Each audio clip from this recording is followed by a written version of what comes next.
Okay, welcome back to another video. Today I'm gonna be trying to fit the bonnet, like while the motor's just sitting in here, just to see if I can actually get it to fit. Like I said, without the spaces yet. So if I can get the bonnet to fit without the spaces, then that's it. I'm not using the spaces, and then I'll go build the tunnel, put the gearbox on, line the gearbox up, make it all work. But I've got a spare bonnet here that I will just cut up first to see, like, if it's gonna fit. It does have a little bit of damage anyway. Was in the crash, so I'm just gonna chop this part off, just so I can get it to sit down properly, and then just see if this is gonna clear in here really. Okay, so I got this broken bonnet out here. I reckon I'm just gonna have to cut this bit of a section out here, so this part and this part, and then I just leave it from there all the way around there, because that should give me enough clearance just over the top of the rocker cover, the hump, because that's about where it is. But we'll see. I'll cut it out now. I'm ready to put it on. Okay, so just roughly cut that out of this bonnet. Cut that screw part off. That was all bent as well, because I don't really need to see if that lines up or anything. I just need to see if the bonnet's gonna miss the rocker cover. So I'll throw it on there and have a look at the clearances.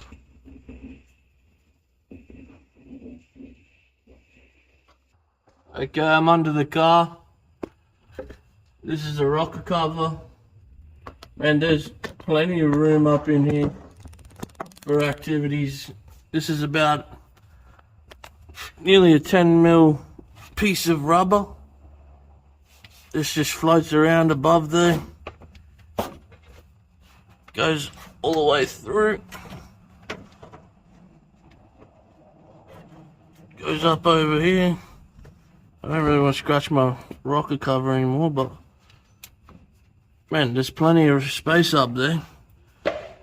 So I don't think I'll have to use these cross member spaces. Now that I got the bonnet to fit properly, which is, man, that's great. I really didn't want to use them cross member spaces, so if I can get it up there, I can beat the tunnel a little bit for the gearbox to fit. I'm as happy as they can be, because then the motor's in a good place. The pan's even still pretty high. Then I probably don't have to do anything with the pan. And hopefully just the next thing is the gearbox shifter lining up with the hole.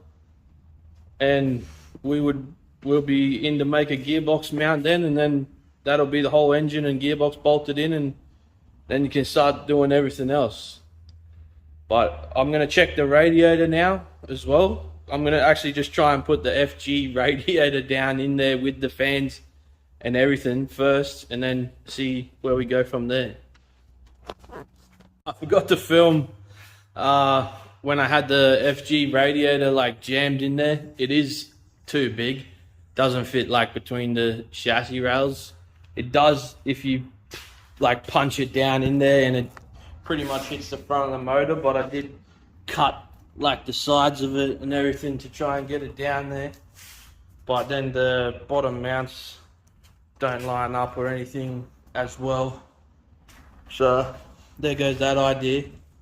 But you can always use the fans off them things and attach them to a different radiator, because the fans are just awesome on, like, Falcon thermo fans are always great thermo fans. And I had the same on my S13. I had AU fans on an S13 radiator, and it used to stay cool as. But yeah, I've got the JZX like radiator back in here. This is just a tiny one, obviously. Like, I'll get an aftermarket one. This one's all bent out of shape and that as well anyway, but it still does work. But I'd get like a aftermarket alloy one, and then go in, but I should be able to make the pipe work from there to up here.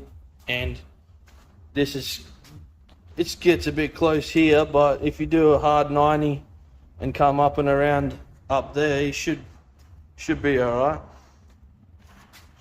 Even if I could try and get this, another one that comes straight or something, and just do a small bend and into it. But yeah, other than that, it's I can make that work as well, so that's not becoming much of an issue. You just end up having to stuff around a bit to make it work. But yeah, it's I don't know, it's all coming together pretty easily, which I did a lot of research before I did this swap, like thinking that it will be an easy swap, because I don't really want to do hard swaps. I'm just, the S13, when I did that, I just made it all fit because it was a track car, and I cut the bonnet and everything and just used like Commodore engine mounts, and the engine was high and forward, and the gearbox tunnel I just cut off and stuff like that. So, but this thing I'm trying to make it like a street worthy, so I need to get it like under the bonnet and everything and make it all like fit actually proper this time.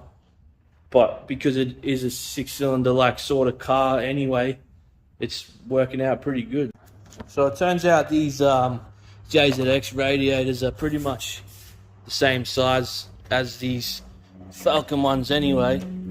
So if I get like a 3-row alloy one or something and then try and jam them like Falcon fans onto it, or just buy one that comes with fans in that anyway,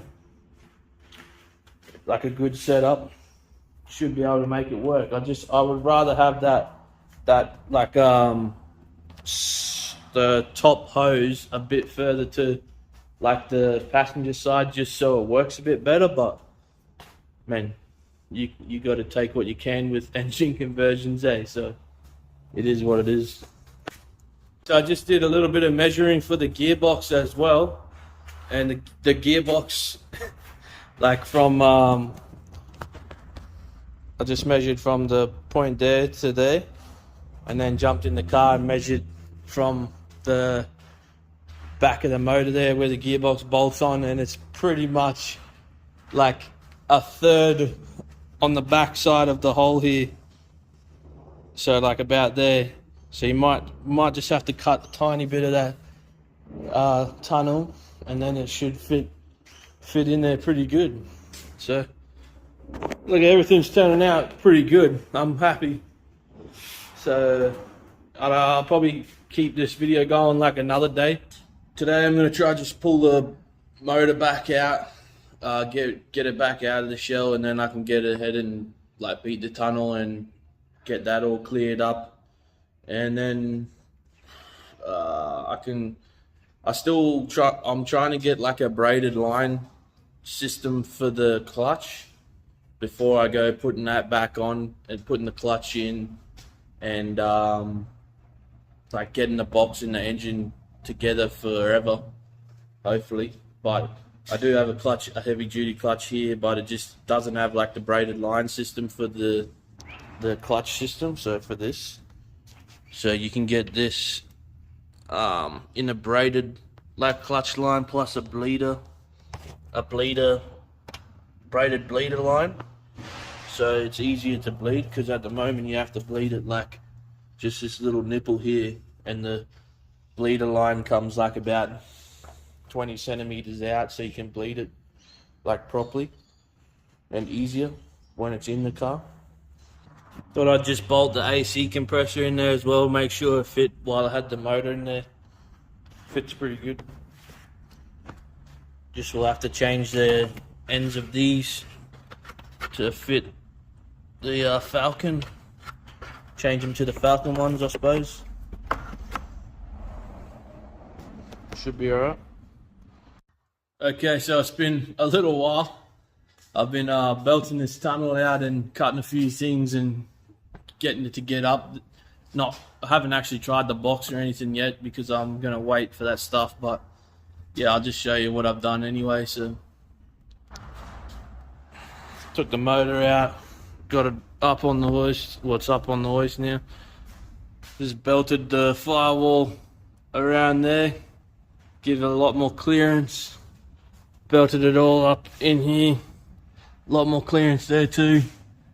I had to slit this little brace that was there and then just belt it up as well, and I will seal that up like before I put the box in and everything. But I need to bolt the box on the motor, or I'm gonna at least try to put the motor in, I think, and then try and put the box up in here. But my mate's borrowing my gearbox jacks at the moment, so I want to get that back off him because I don't want to stuff around lifting the gearbox really. That's probably all I'm going to do today as well, just because I need that gearbox jack. I'm waiting for the braided, like I want to try to find the braided line. But yeah. And then if I find the braided line, I can just bolt the whole gearbox, clutch and everything together.